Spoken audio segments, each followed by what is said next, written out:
তো আমাদের আজকে কি রান্না করছি তাই শেয়ার করবো আপনাদের সাথে। যে রান্না শেষ করলাম, কাজগুলো শেষ করলাম, এখন এই যে রান্না করলাম ডাল,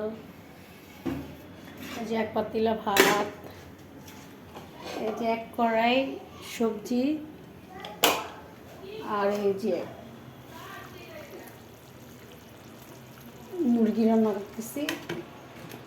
তো এই রান্না করতে করতে করতে করতে নিজের আর চুল আঁচড়ানো হয় না, কোনো কিছু আঁচড়ানো না। তাও আজকে অনেকদিন পর হাতে একটু মেহেদি পড়েছি। খালি সারাদিন রান্না করবো, নিজের মনের তো একটাই আছে। দেখ, মনকে বসে রান্না করবো, আজকে মেহেদিও দিব। তো কেমন হয়েছে একটু কমেন্ট করে জানেন। আমার তো খুব ভালো লাগছে, খুব। কারণ আমরা রান্না বান্না শেষ করে, কাজটা শেষ করে আর তখন আর ইচ্ছা করে না নিজের জন্য কোনো কিছু করি, কিন্তু তারপরে নিজের জন্য করতে হবে, কিছু করার নাই।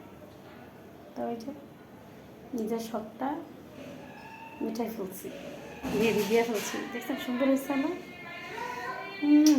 আরেকটা আছে, দেখাচ্ছি। দুই হাতে বুঝাই করে মেহেদি দিচ্ছি।